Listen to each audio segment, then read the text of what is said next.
Nandito ka na. Anong ugnayan ba si Mr. C sa akin? Bakit mo ko tinulungan ng bayarang bahay sa ospital? Dahil kailangan mo ng pera. At ako, kailangan ko ng isang matalinong tao para maging undercover. Undercover? Isang task, 1 milyon. Hindi ka papatay at hindi rin lalabag sa batas. May isang task ngayon. Tatanggapin mo ba? Ang dami namang mas magaling at may kakayahan, Mr. C. Bakit ako pa? Isang laos na abogado.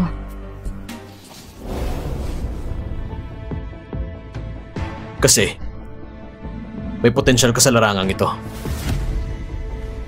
At ngayon, may mas mabuti ka bang paraan para kumita ng pera? Attorney Sia, humanda na sa pagkolekta ng mga katawan ng iyong pamilya. Ang halaga sa pagkapanalo ng kasong ito, hindi mo kayang bayaran. Pa! Ma! Xinglan! Xinglan! Magpakatatag ka! Xinglan! Ang pasyente ay nasa malalim na coma. Maraming organs ang nasira. Kailangan ng kidney transplant. Ang mga susunod na gastos, maaaring maging walang katapusan. Ilang araw nang dilit ng bayad sa ospital. Kung hindi pa mababayaran, wala na rin kaming magagawa. Idinawat ang mga magulang ko. Namatay sa aksidente sa sasakyan. Nakoma din ang kapatid ko. Agarang pangangailangan para sa kidney transplant. Minsan, isang mataas na hinahangan ng pinuno ng industriya. Sinisiyasat ng pulisya.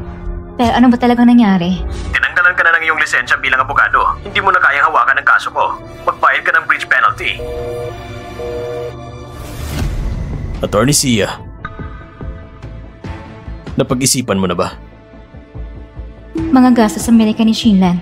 Mag-hire ng investigator para malaman ang katotohanan sa likod ng lahat. Kailangan ko ng pera.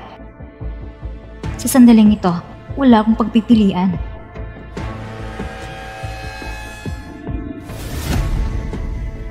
Magandang pakikipagtulungan. Magandang pakikipagtulungan.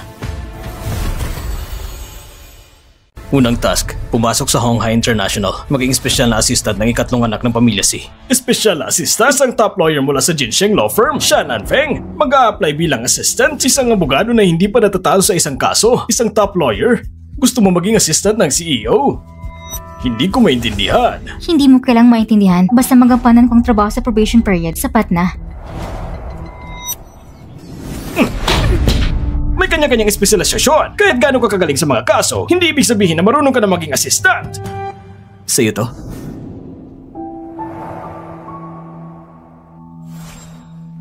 May sugat ka. Ganito ba talaga ang paraan mo sa pagtrato ng mga aplikante? Pasensya na yang, master. Alam ko pong nagkamali ako. Hindi ko na uulitin. Bilisan mo. Kumuha ka ng first aid kit. Apo.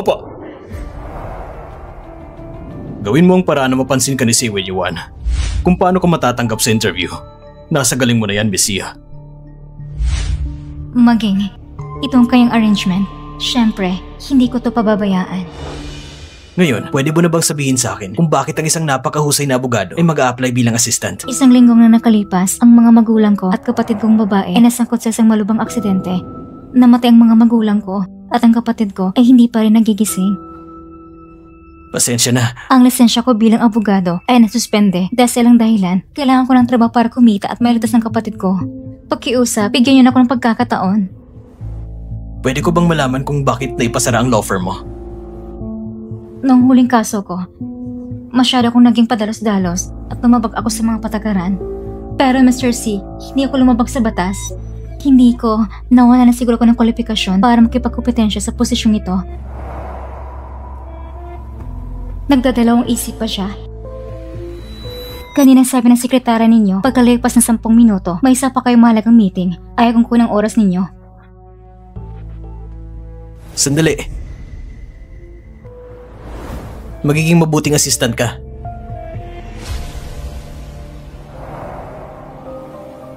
Salamat sa inyo, Mr. C.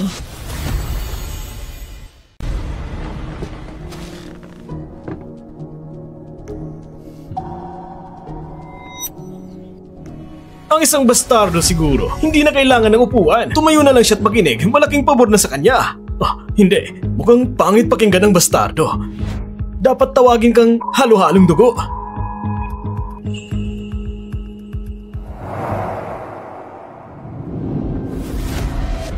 Bunsong kapatid, may bagong assistant ka? Magandang araw po, young master. Kung alam mo kung sino kami, dapat malinaw din sa iyo kung kanino mo ibibigay ang upuan kanina. Huwag kang basta-basta magpakabait!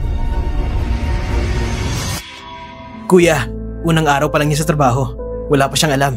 Ang kapatid ko ay kilalang mabait at edukadong lalaki ng angkan namin. Ang maging assistant niya, malaki ang swerte mo.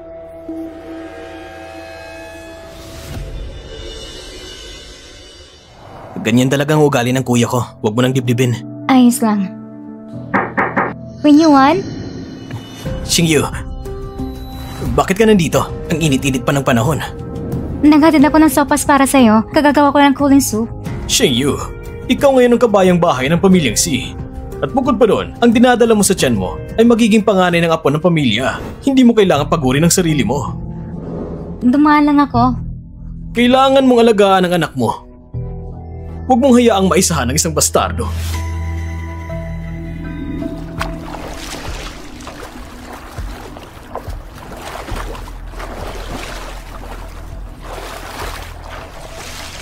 Natapos mong unang misyon, ang maging espesyal na assistant ni Siwen Yuan. Ipinadala ko ng pera. Ano ang susunod na misyon? Ganun ka ba talaga kinakapos ng pera? Gaano ko kakapos? Kaya ang pinaka nakakaalam yan. Ibig sabihin, para sa pera, gagawin mong kahit ano. Siyempre. Marunong ka bang lumangoy? Hindi. May 1,000,000 kung tumalon ka.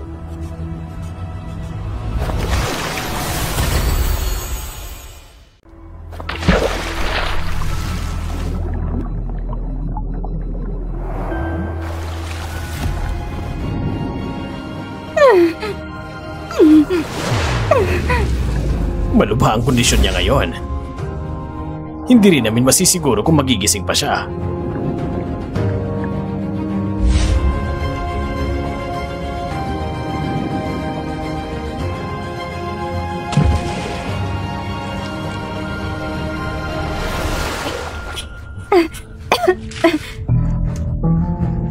Ayaw mo na bang mabuhay? Hindi ko akalaing ganito ka pala kahina, Attorney Sia. Tapos na ba ang misyon?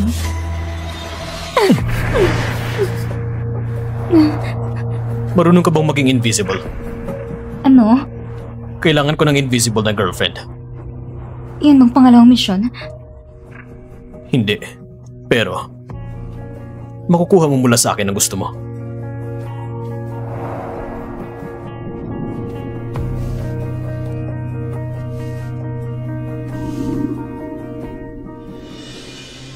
Kapag nakaisip ka ng bagong misyon, kontakin niya lang ako. Aalis na ako. Hindi ko inaasahang si Attorney Sia ay hindi lamang mahina, pati napakawalang awa. Ito bang ugali mo bilang girlfriend? May gusto ka ba sa akin, Mr. C?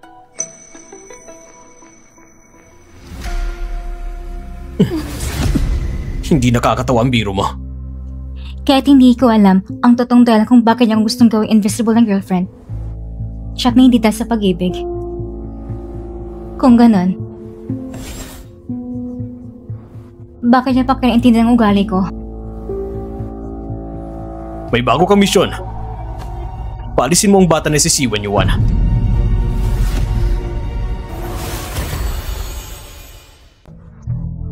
Patayin mo ang bata ni Siwen Yuan. Patayin? Oo, gusto kong kumita ng pera. Pero natatakot nilang pagbayaran to.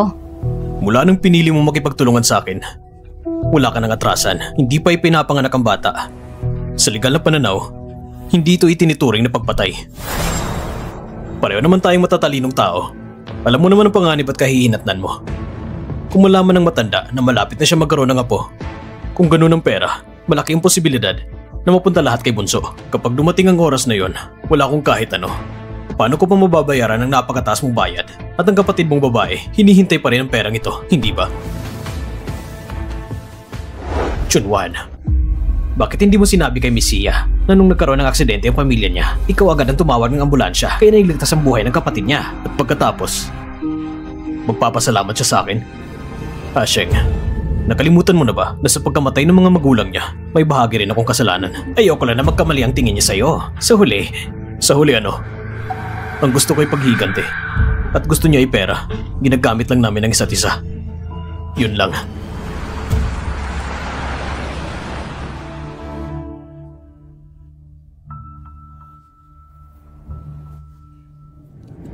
Ang paraan, ikaw nang mag-isip. Hindi ko kaya. Hindi ako mabuting tao. Pero hindi na ako isundin mo yung walang awa. Hindi mo kaya? Kung ganun, ipagdasal mo na lang na sana walang magtatangkang bunutin.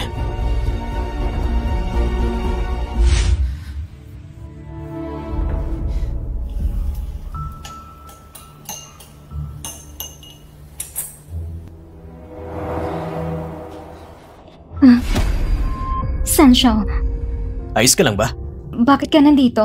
Dinala ko to para sa'yo. Nahihirapan ka buong araw. Hindi ka pa kumakain hanggang ngayon. Ito ang bird's nest soup. Ako na magbibigay nito kay Xingyu.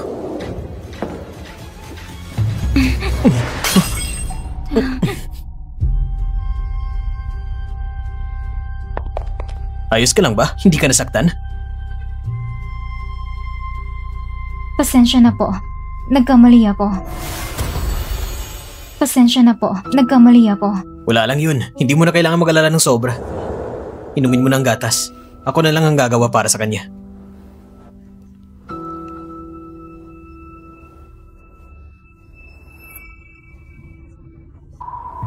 Hindi na tayo kaya kong gawin. Ang bagay na nakakalason, hindi ako magaling dito. Magandang araw po sa inyo. Maraming salamat sa inyo lahat sa pagdalo sa engagement party namin ni Xingyu. Bago ang lahat, may isa akong gustong ipahayag sa inyo. Isang masayang balita. Si Xingyu ay nagdadalang tao ng anak ko. Ito lang ang misyon mo. Patawad sa inyo. Nagdagdag ko na eksena para sa'yo. Xingyu! Naging tapat ka ba sa akin? Patient? Engage ka na kayang Master C. Saan mo ilalagay ang anak natin? Saan mo ilalagay ang anak natin? Sino ka ba? Sino ako? Hindi ba sinabi ni Xingyu sa'yo? Ako naghihirap na boyfriend ng fiancé mo. At ngayon ang nasa tiyan niya, anak ko yan! Patient, tigilan mo na yan. Umalis ka na. Aalis ako, pero ibalik mo muna sa akin ang anak natin. Gusto mong dalhin ang anak ko at pakasalan siya, Master C? Kalokohan! Pa! Nakakahiya! Sabi ko na noon sa'yo na hindi kahit anong babaeng pwede pumasok sa pintuan ng pamilya ko. Ngayon din, kaladkarin mo siya palabas. Pa! Hindi pa natin alam ang buong pangyayari. Ano pa ba ang dapat alamin? Yung proyekto sa Wangang District. Paano mo ako mapapaniwala na maaasahan kita?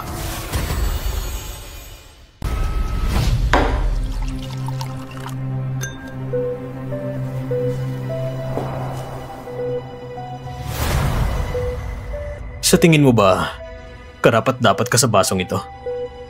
Kung sinabi ni Master C na karapat-dapat ako, karapat-dapat na ako. Huwag mong isipin na pare-pareho lahat ng resulta. Kahit matapos ang misyon, hindi lang resulta ang hinahanap ko. Huwag mong ipagmalaki ang sarili mo. Ang basong ito ay regalo ko sa'yo. Hindi ka karapat-dapat.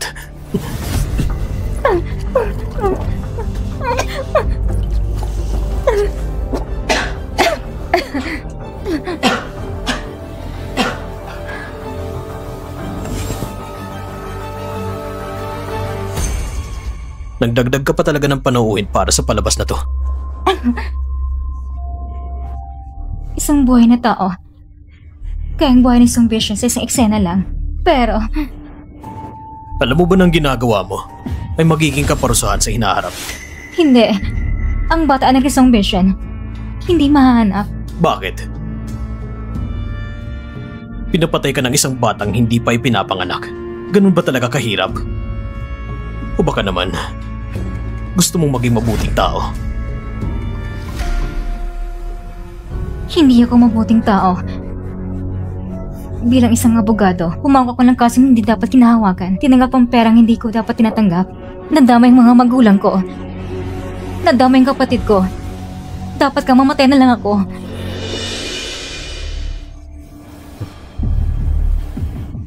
Itong payo ko sa'yo, ang walang silbing awa, ay magpapabobo lang sa'yo. Salamat, Mr. C. Hindi mo kailangan magpasalamat. Ang dapat mong gawin ngayon ay alagaan mo ang amo mo. Gawin mong umaasa siya sa'yo na dapat mahalin ka niya. Sa ngayon, siya ang pinakamarupok. Opo. Ang pera, naipadala ko na sa'yo. Ang parehong pagkakamali ay ayoko mangyari ulit.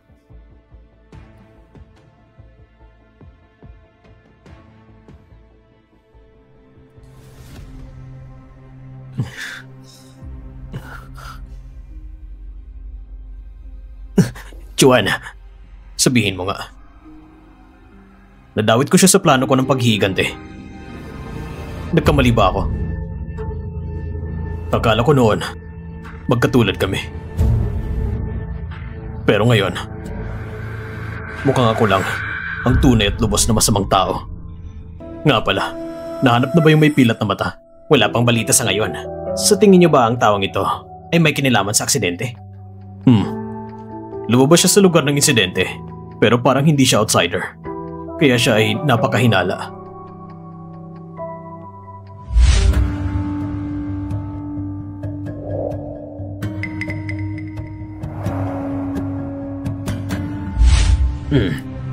Palalakasin ko ang mga tao para imbestigahan. Nga pala, palagi niyong tinutulungan si Misia. Pero hindi niyo naman sinasabi sa kanya kung sakali at magkamali siya ng intindi. Hindi ba sapat ng mga taong nagkamali na sa akin? Hindi na siya ang kulang.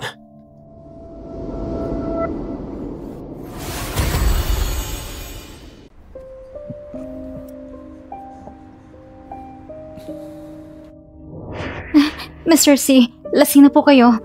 Halika, tutulungan kitang makauwi.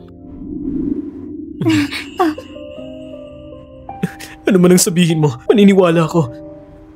Basta hindi mo lang ako iiwan. Dapat sana, ngayon ang pinakamasayang sandali sa buhay natin. Ako ang may gawa nito. Xingyu. Xingyu. Mr. C, lasing na po kayo. Dadalan ko po kayo sa kwarto. Xingyu. Xingyu. Mr. C, hingi ko si Lin Xingyu. Ako si Shannon Feng, ang iyong assistant.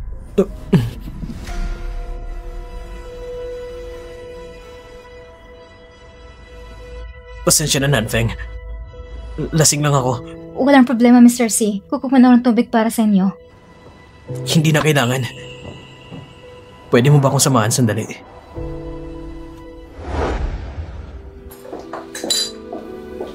Nasaan ang bunso ninyo? Sabihin yung bumaba na siya ngayon. Nasaktan siya sa pag-ibig. Hindi pa siya makakabawi. Pababain mo siya. Opo. Dahil lang sa anak ng iba? Bakit pa siya magdadrama ng ganito?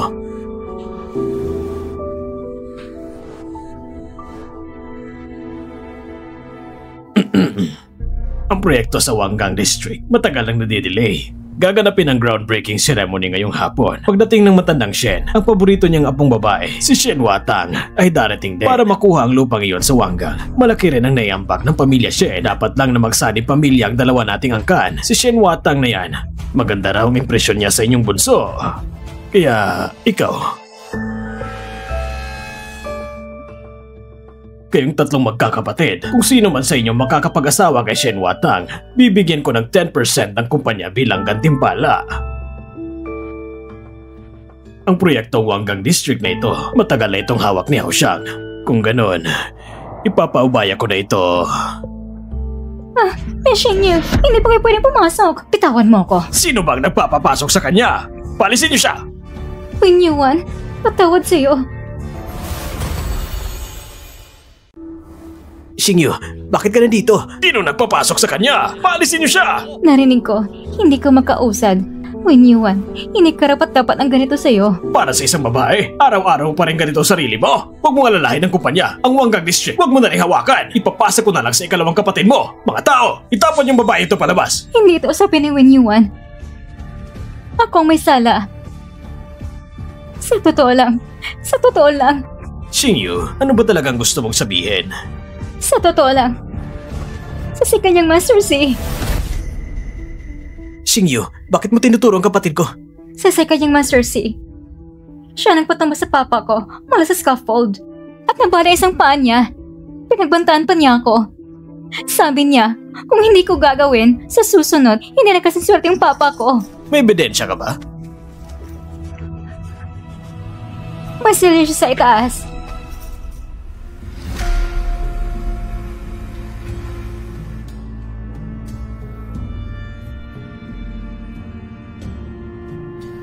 Pa, may selyo nga sa itaas. Ang bangko na tseka na ito ay sa Honghai International din. Xingyu, ano pa ang pinapagawa niya sa'yo? Si Song Bishen, dinala siya para magulo sa lugar. Ang bata ay sa'yo. Pilit ako'y palaglag ang bata. Paano nangyari to? Si Mushuan, ano bang ginawa mo? Xingyu, direkta ka bang nakipag-ugnayan sa papa mo? O may tagapamagitan ba na nagpaparating ng mensahe?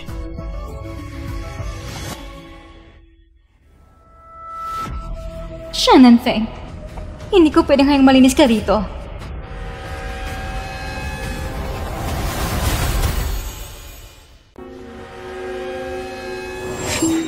Isang buhay ng sariwa, isang eksena lang mula kay Song Bishan ang makapagligtas nito. Kung gagawin mo ito, magkakaroon ito ng masamang bunga. Ang bata kay Song Bishan, hindi yan malalaman. Sa palabas na to, si Song Beishen lang ba ang kasama?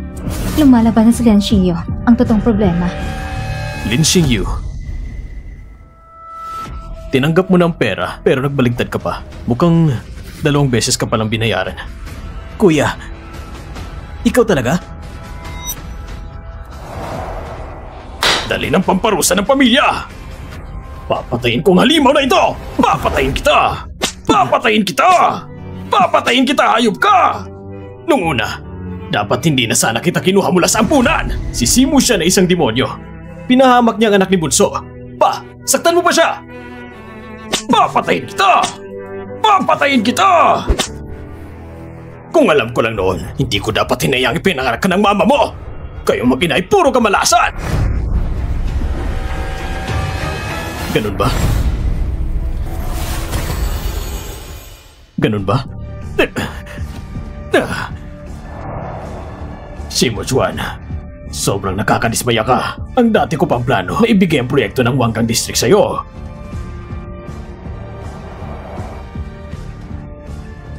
Makinig ka, ikaw nang bahala sa Wangang District. Gawin mo ng maayos!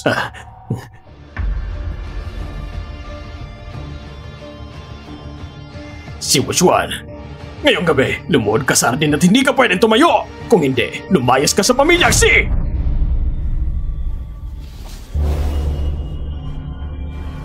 Mushuan, buti nga't hindi ka pinatay ni Papa. Maswerte ka na. Puh! Nanfeng, umuulan na. Bumalik ka na sa kwarto.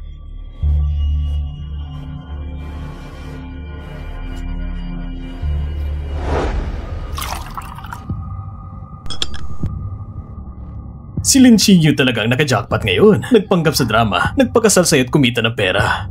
Ngayon, pinaatake pa niyang kapatid natin. Kumita siya ng isa pang bayan. Magsisisi ba si Mushuan? Sino ba kasi nanganak sa kanya? Si Papa. Maniniwala pa ba sa kanya? Kapatid, naririnig mo ba ako?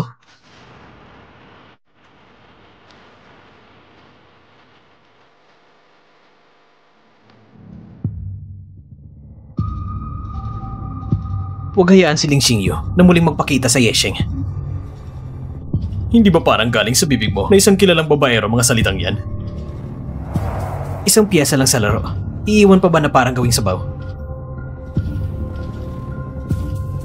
Bunso, ang batang dinadala ni Ling Xingyu, hindi talaga sa'yo. Kung hindi lang lumitaw si Song Beishen, matagal nang patay ang batang yon. Plano ko nga sanang ibigay ito kay Mushuan.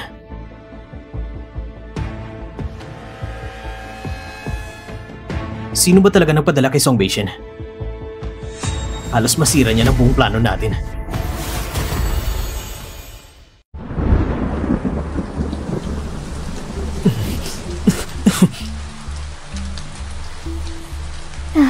Simu Shen, ang pakiramdam ay dapat tungkol sa pagpapalabas ng galit. Bakit niyo kayong tiisin ito?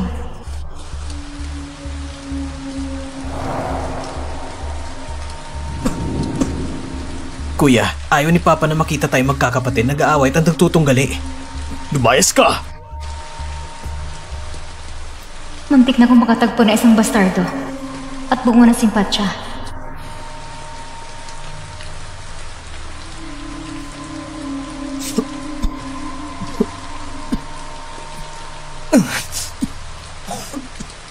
Hindi pa nga siya pinapatayo, umalis na siya. Isang ulan lang naman yun, hindi pa siya mamamatay.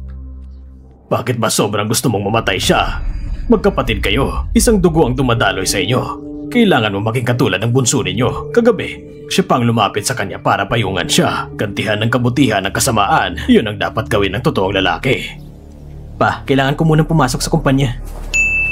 Pumunta ka agad sa Purple City, Rose. Bilisan mo.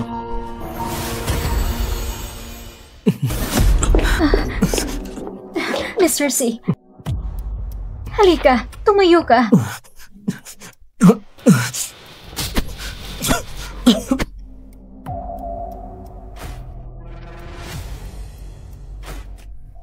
Maglagnat ka nga. Ang gamot, nasa pangalawang cabinet sa storage. Kailangan pumunta sa ospital. Ang gamot sa sugat, yung hydrogen peroxide. Kunin mo na. Kailangan pumunta sa ospital. Bilisan mo!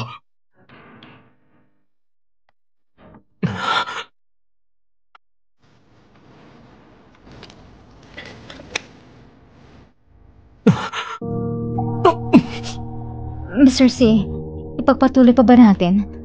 Ituloy mo. Gamutin mo para ma-disinfect. Tandaan, kailangang alisin ang anumang bagay na naiwan sa sugat.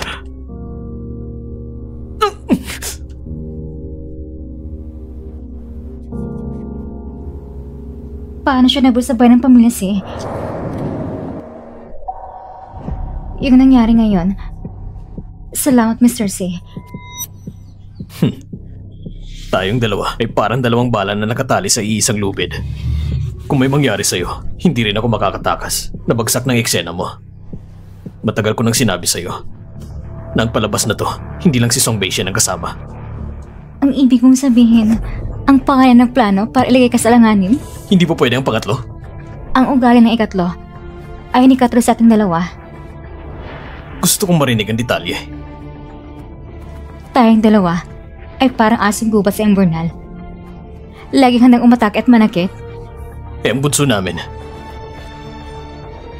Siya ay parang malinaw na hangin. Hindi ka pa ba nagkamali ng tao kahit minsan? Sa ngayon, hindi pa. Halika dito. May ibibigay kong tungkulin sa'yo. Pumunta ka at akitin ng iyong malinaw na hangin. Pumunta ka at akitin ng iyong malinaw na hangin. Sobra naman ang tingin ni Mr. C sa akin. Hindi mo kailangan maliitin ang sarili mo. Basta akitin mo lang siya. Tsak na magtatagumpay ka. Hindi ko gawin tapos ang trabahong ito. Bakit? Ayaw mong lokohin na mabait kong kapatid? Ang sinabi ko ay planuhin mo siyang mahulog sa patibong, hindi para mahalin mo siya. Mr. C, mali yung pagkakaintindi.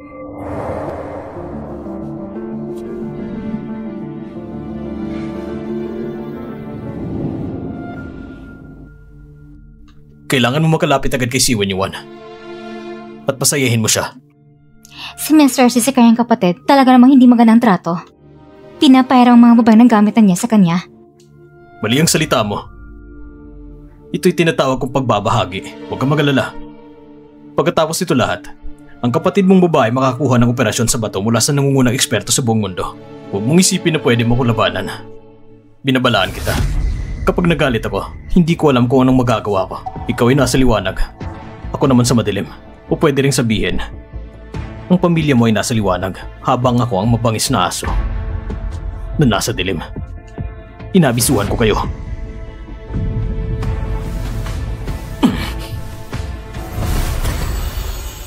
Ipinapahayag ko, ang proyekto sa Wangang District ay buong pananagutan ng panganay kong anak, si Xi Yunfeng.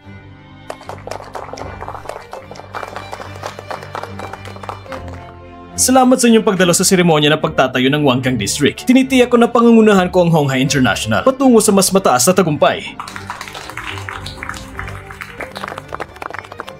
Watang, matagal mo nang hindi nakikita si Yunfeng, hindi ba? Watang, kumusta? Ako si Yunfeng, hindi mo ba ako nakikilala? Pero ako nakilala kita sa gitna ng maraming tao. Agad kitang nakita sa isang tingin lang. Ikaw ang pinakamatingkad at pinakamaganda dito. Parang bata ka pa rin marunong magsalita. Naalala mo pa ako? Isang karangalan yun para sa akin. Kayo mga kabataan, mag-usap lang kayo. Aalis muna ako. Tito. Watang, gusto mo bang uminom ng isang baso? Puting alak sa sea hotel namin ay mula sa aming sariling ubasan. Hindi ako uminom ng alak. Tama nga. Dumating na rin ba si Siwen Yuan? Watang! Tumingin ka naman sa dinadaanan mo. Ikaw? Hoy! Ikaw may anak ng pamilyang si? Si Muchuan, naaalala kita. Kung bakit ikaw ang pinaka hindi pinapansin sa buong pamilya. Ano bang kinalaman mo? Nabangga mo ako at natapon ako ng alak. Ano? May kinalaman ba yun sa akin? Mukhang mura naman ang damit na ito. Kung natapon na. Isa lang doon sa buong mundo at sinasabi mo pang mura ito? Ang pagiging natatangi ay hindi nangangahulugang bagay sa'yo. Ikaw? Magbabayad ako sa'yo. Wala akong damit na nagugustuhan. Pero kung sasabihin ko na ako mismo ang nagdisenyo nito. Ikaw mismo nagdisenyo?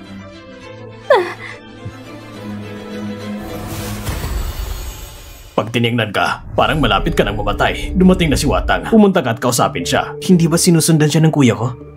Hindi gusto ni Watang si Yunfeng. Hindi ba palagi siya nakikipag-ugnayan sa'yo? Parang imposible kaming dalawa. Si Watang ay kailangan maging manugang ng pamilyang si Yuan. Ang pagkakataon ngayong gabi ay dapat samantalahin mo.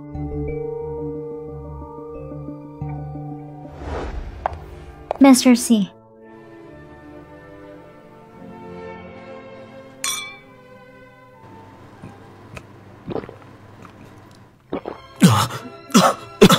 Mr. C, ayos ka lang ba? Walang problema. Wow! Parang perpektong magkasintahan! Parang sa kwenta ng Diyos at Diyosa! Wow! Ang ganda ng damit nito! Oo nga! Kaya pala gusto mo akitin ko si Wen Yuan. Gusto mo lang nang lumikha ng pagkakataon para sa'yo. Kailangan mo mag-isip ng parang para tigilin si Wen Yuan.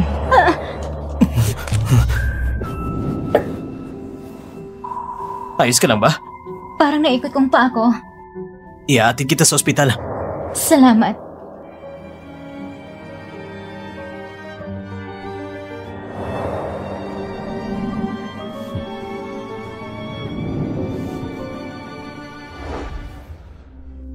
Ang babae ngayon ay assistant ni Wen Yuan.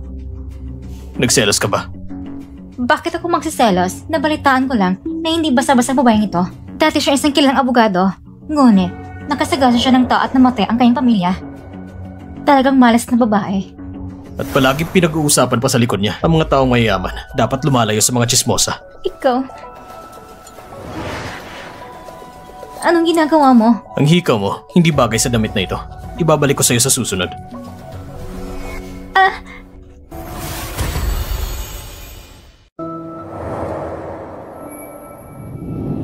Attorney Sia, ano nangyari? Natapilok ang paa niya. Sabi ng doktor, 100 araw bago gumaling ang litid at buto. Ang bunso kong kapatid, talagang kaibigan ng kababaihan. Sa lahat ng babae, napakabait at malalaanin.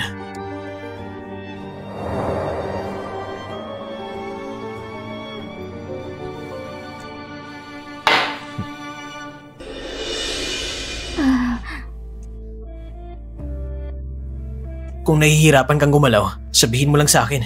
Nasa tabi mo lang ako. Salamat, Mr. C. Walang anuman. Magpahinga ka na. Mr. C, ang mukha mo. Anong meron? Kanina, parang dadikit ang lipstick ko sa mukha mo. Walang problema. Mahirap tanggalin ang lipstick ko. Kailangan ng makeup wipe. Ayos lang talaga. Ako na magtatanggal sa'yo. Bayad na sa kabutihan mo. Sa banyo ba?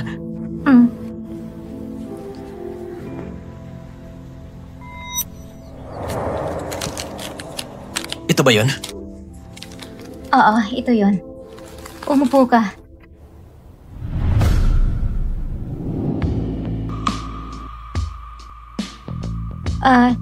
Lumingon ka na konti. Hindi ko masyadong maabot kung ganyan ka.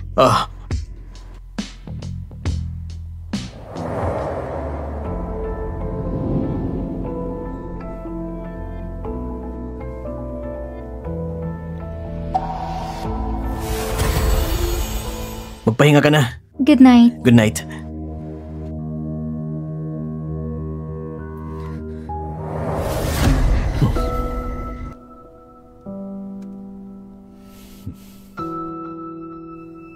Talagang mahusay ka na aktor, Attorney Sia.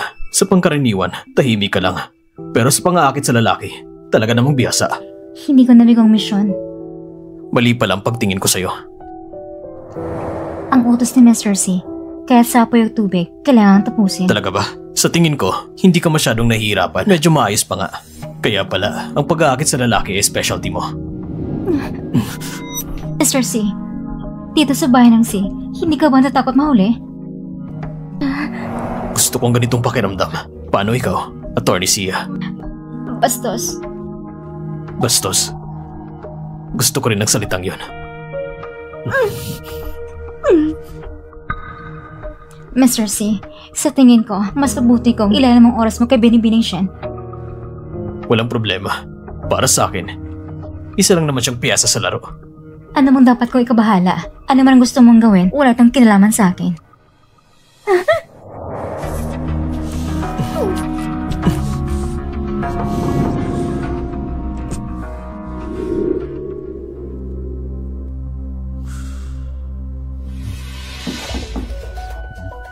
Nanfeng, gising ka na ba? Oo, kakagising ko lang. Kumusta ka? Gusto mo ba na papasukin ko rin siya? Mr. C, may kailangan po ba kayo? Nandito lang ako para tanungin kung ayos ka na ba. Masakit pa bang paa mo? Okay lang, hindi na namamaga. Pwede bang pumasok para tingnan ka? Bakit, Nanfeng? Ano nangyari sa'yo?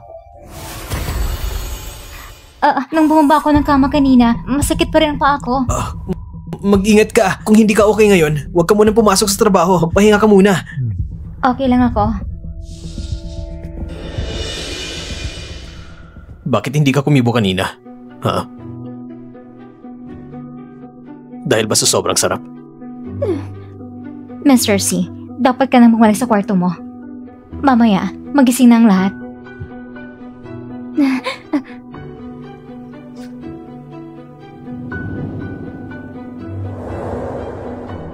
Anong iniisip mo? Anong ibig niyo sabihin, Mr. C? Bibigyan kita ng regalo. Pero itong regalo, kailangan mong isuot. Sa totoo lang, magandang ginawa mo nito mga araw. Ang bunso kong kapatid, nahulog na ng gusto sa'yo. Anong balak mong gawin sa susunod? Wala kang kailangan gawin. Ang kailangan mo lang, paasahin mo siya.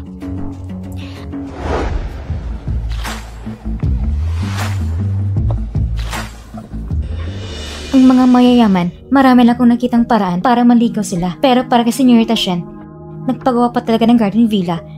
Ngayon ako nakakita ng ganito. Ngayong araw magpupropose ang panganay kay Senyorita Shen. Hindi ko alam kung darating ang pangalawang kapatid ko. Nandun siya.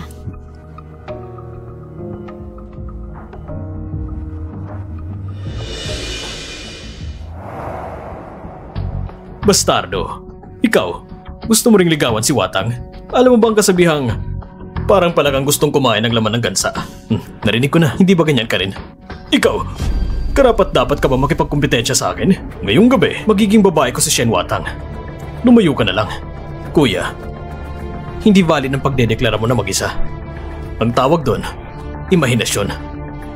Si Mushuan, gusto mo ba talagang ipabugbog kita ngayon? Huh? Uy, dumating na si Shen Watang!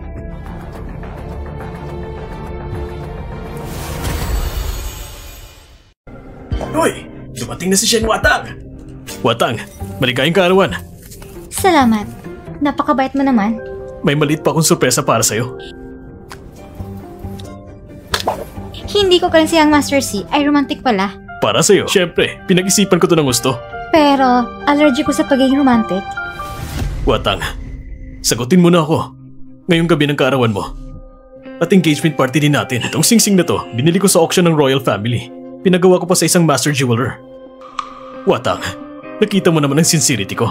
Kahit mga bituin sa langit, kukunin ko para sa'yo. Kukunin ng mga bituin? Pero alam mo, may kapalit ang pagkuha ng bituin, di ba? Muchuan, huwag kang gumawa ng gulo dito. Kuya, alam ko ang hotel na ito, ginamit ito ni Papa para tanggapin ang mga maharlikang Briton. Dahil lang ba gusto mong ligawan si Senyorita Shen, kaya pinalitan ang pangalan nito? Watang, huwag mong pakinggan ang mga kalokohan niya. At saka, ang pera ng pamilya si, pera ko rin yon. 3 anak ng pamilya si, kaya 3 rin ang hati ng pera. Ikaw ay isang anak sa labas, hindi ka kasali! Oh, ang bituin ng pag-asa ha. Ang halaga niyan ay napakalaking target. Shen Watang, ang bait talaga ng kuya ko sa'yo. Para sa ganitong halaga, gaano kayang pandaray ang kailangan para makuha yon? Ikaw na anak sa labas! Papatayin kita! Papatayin kita!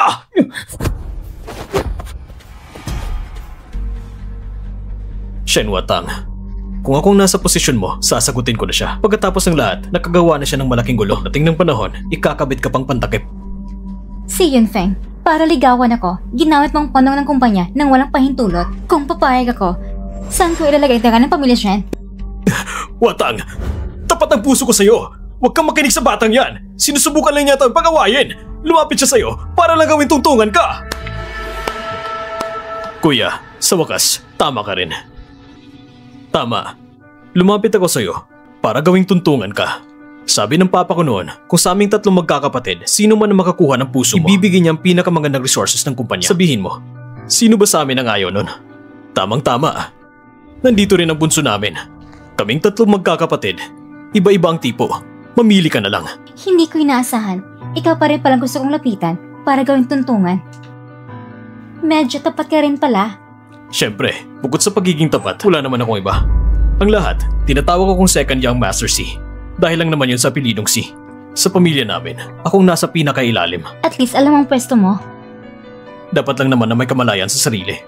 Pero kung kailangan talagang pumili sa aming tatlo, kung isang tao lang, ako na magre-rekomenda sa sarili ko. Gusto ko ngang marinig. Kailangan kita. Ikaw, kaya mo bang baliktarin ang kapalaran ko? Ano naman makukuha ko? Nakapaglaro ka na ba ng dating sim? Isuot mo ito. Watang, huwag mong hayaan lukohin ka niya. Ginagamit ka lang niya para tumaas ang posisyon niya. Narinig ko yon.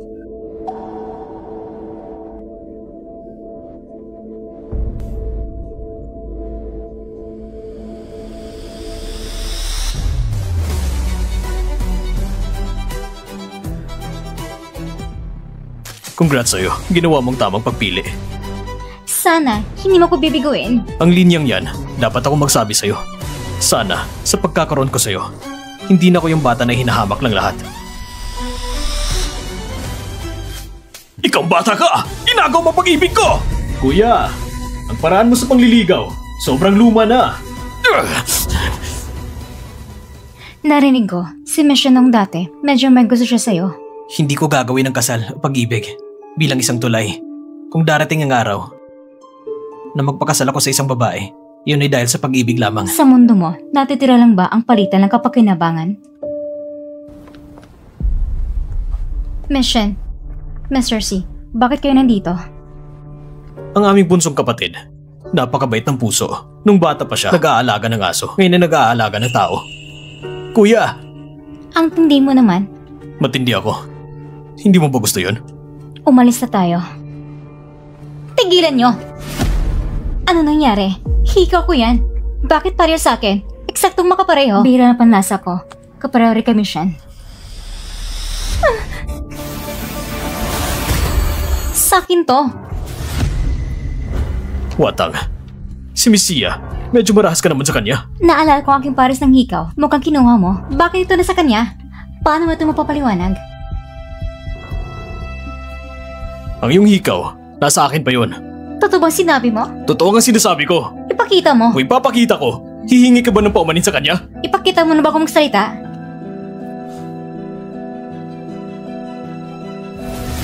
Ito. Shen Watang, medyo mabangis ka naman. Nasaktan mo si Nanfeng nang hindi nagtatanong. Ngayon, humingi ka ng paumanhin. Huwag na. Ayos lang ako. Hindi pwede. Dumudugo ng tenga mo. Akala mo ba kaya mong dalhin ito? Huwag mong isipin na kung kaya mong bilhin, kaya mo rin dalhin. Humihingi ako ng paumanin para sa kanya. Pero bunso, medyo masyado kang nainis. Nanfeng, nagkaroon ng mahabang hiwang tenga mo. Dadaling kita sa ospital. Hindi na kailangan. Hindi pwede. Dumudugo ng tenga mo. Baka maging infected pa yan. Tara na.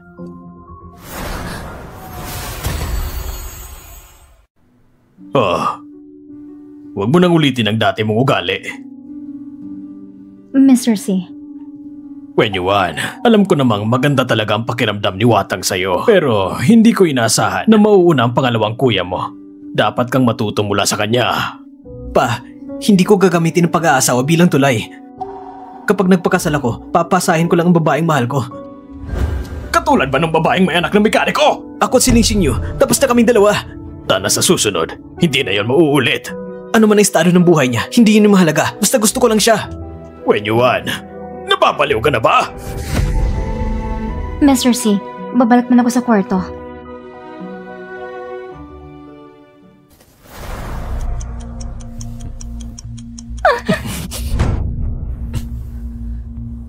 Mr. C, gabi na, pumunta ka pa sa kwarto ko. Hindi ka ba natatakot na magkita ng iba? Magaling ang pamamaraan mo. Nakita ko yun. Medyo kinakabahan si Wen Yuan. Mr. C, nahirapan ako sa baktakbang. Bakit pa ba kailangan ako ng isang kaaway na katulad ni Miss Shen? Nagsiselos ka ba? Kaya may pakiramdam ng panganib. Si Shen Watang nasanay sa pagiging anak ng mayaman. Hindi ko hahayaan na sa aking ulo ay makokontrol niya ako. Naiintindihan mo ba? Ako ay aso mo. Kapag kailangan mong kumagat, ilalabos mo lang ako. Bakit? Nagsiselos ka?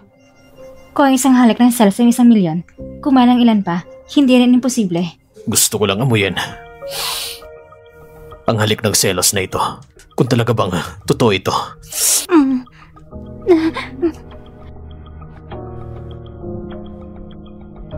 Kapag nandyan ang pera, kung gusto mong totoo, tutuhanin ko.